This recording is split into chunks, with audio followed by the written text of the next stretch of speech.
আমার জীবনের বাস্তব এক ঘটনা।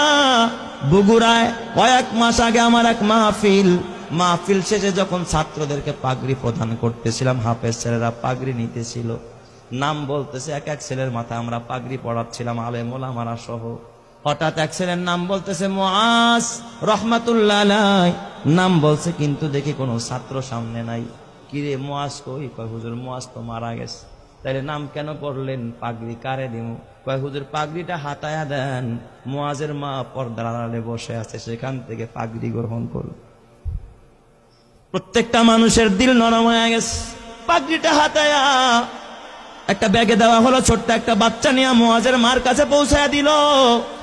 বয়ান শেষে আমি যখন খানা খাচ্ছিলাম, মুহতামিম সাহেবকে জিজ্ঞাসা করলাম, মুহতামিম সাহেব, জীবনে এই অভিজ্ঞতা আমার এই ফার্স্ট যে মৃত ছেলেকেও পাগড়ি দেওয়া হয়।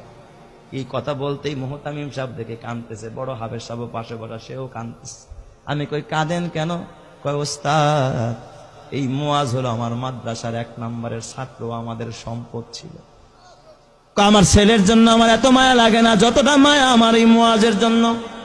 আমি বললাম এত কি গুণ হয় এই মুআজের? কয় ওস্তাদ, মুআজ 18 মাসে কোরআনের হাফেজ হয়, জীবনে পাগড়ি ছাড়া নামাজ পড়ে নাই, মুআজের বাবা নাই, মুআজের মা বড় অসহায়, এই মাদ্রাসা লিল্লা বোর্ডিং এ মুআজ রে এতিমখানায় ফ্রি খাওয়াই আমরা, চিকিৎসা পর্যন্ত আমরা করাই। আমি বললাম তাহলে মুআজ কেমনে মারা গেল? কয় হুজুর কিছুদিন আগে চিকুনগুনিয়া জ্বর হয়েছে, আমরা ওর মারে খবর দিলাম, বললাম মুআজের মা মুআজের বাসায় নিয়ে যান, চিকুনগুনিয়া জ্বর হয়েছে। মুআজ বাসায় যাইতে চায় না। কয় ওস্তাদ বাসায় গেলে জামাতের সাথে নামাজ পড়তে পারি না, ফজরের নামাজটাও জামাতে পড়া হয় না, আমারে বাসায় দিয়েন না, মরে যাইতো মাদ্রাসায় মরবো, বাসায় যাব না। হুজুর কসম আল্লাহর, এই মুআজ ওর পুরা মাদ্রাসায় আর একটা সুনাম। মুআজ বাসায় যায় না, মৃত্যুর আগের দিনও জোহরের নামাজটা মসজিদে গিয়া পড়েছে, আসর থেকে নিয়ে তার অবনতি, রাত্রিবেলায় এশারের নামাজের পরে আমরা পার্শ্ববর্তী ক্লিনিকে নিয়ে গেলাম, সেখানে বাবা অক্সিজেন লাগায় রাখছে। প্রায় গভীর রাত্রে মুআজ ওই রাতে ইন্তেকাল করেছে।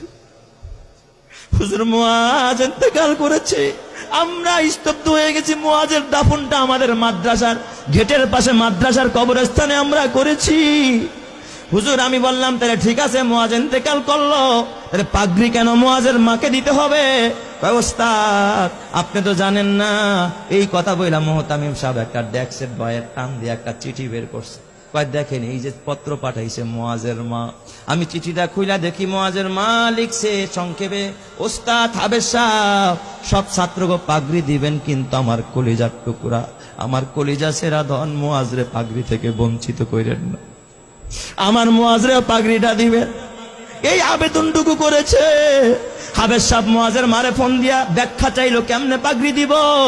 মুআজের মা ফোনের মাধ্যমে জানায়, ওস্তাদ এই দুনিয়া আমার মা নাই, বাবা নাই, চাইছিলাম আমার মুআজ আমারে দাফন করবে, আমার সন্তান আমারে জানাজা পড়ে আমারে কবরে রাখবে, কিন্তু আমার মুআজ যে আমার আগে চলে যাবে আমি মা ভাবতে পারি না।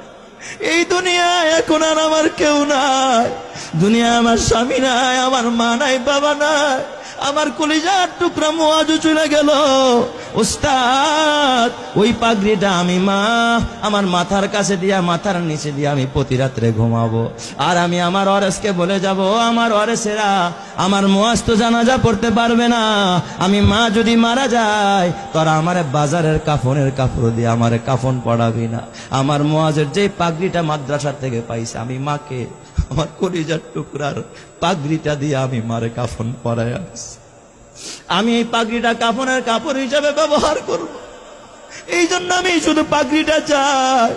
ও আমার মা, মা গো, কালকে যদি মরে যাও মা, নাকের ফুল থাকবে না, কানের দুল থাকবে না, গলার মালা থাকবে না, হাতের বালা থাকবে না মা, খালি হাতে যেতে হবে মা,